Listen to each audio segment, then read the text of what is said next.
Menanggapi polemik adanya restoratif justice atas kasus penganiayaan yang dilakukan Mario Dandi terhadap David, putra pengurus GP Ansor ini, Saudara, Kejaksaan Tinggi atau Kejati DKI Jakarta pun kemudian mengklarifikasi dan memastikan tidak akan menawarkan upaya damai pada tersangka Mario Dandi Satrio dan juga Shane Lucas terkait kasus penganiayaan terhadap Kristalino David Ozora.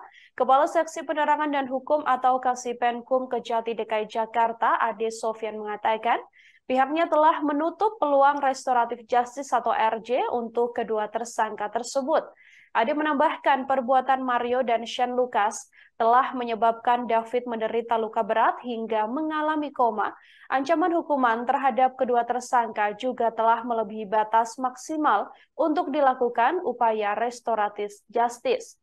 Sementara itu, Kejati DKI Jakarta menyatakan hanya menawarkan upaya damai pada pelaku berinisial AG karena usianya yang masih di bawah umur, yakni masih 15 tahun.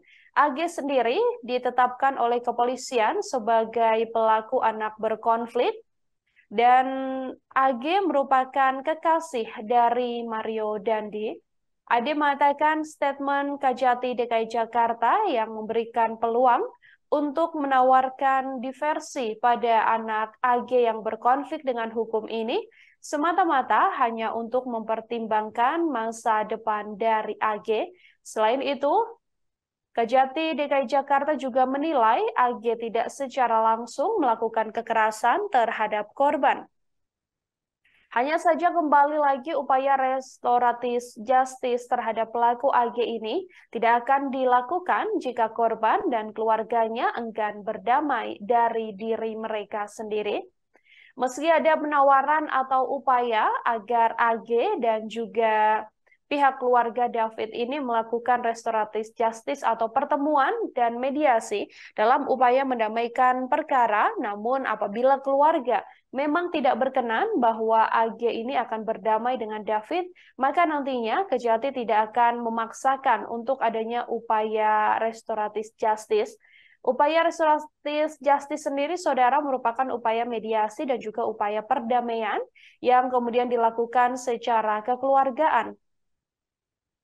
Hanya saja ada 3 tersangka dalam kasus penganiayaan ini dan Kejati kemudian mengklarifikasi bahwa hanya AG yang diupayakan akan adanya restoratif justice, namun untuk kedua tersangka lain, yakni Mario Dandi dan juga Shane Lucas, Kejati sendiri menegaskan sudah menutup peluang adanya restoratif justice karena memang keduanya melakukan penganiayaan berat dengan pidana yang sudah melampaui aturan bisa diberlakukannya restoratif justice.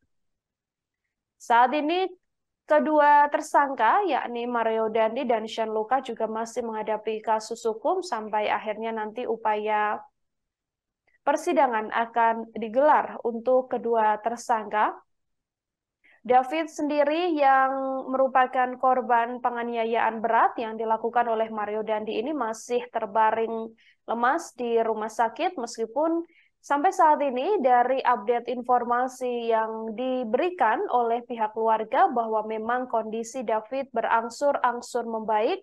David juga diketahui sudah bisa makan dengan membuka mulutnya sendiri sehingga ini menjadi salah satu hal yang cukup membahagiakan bagi keluarga korban. Hanya saja keluarga korban masih terus mengupayakan agar David ini bisa kembali pulih 100% seusai mengalami penganiayaan sangat berat yang dilakukan oleh Mario Dandi yang merupakan anak pegawai pajak Rafael Alun Trisambodo.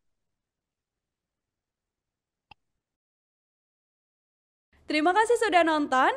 Jangan lupa like, subscribe, dan share ya.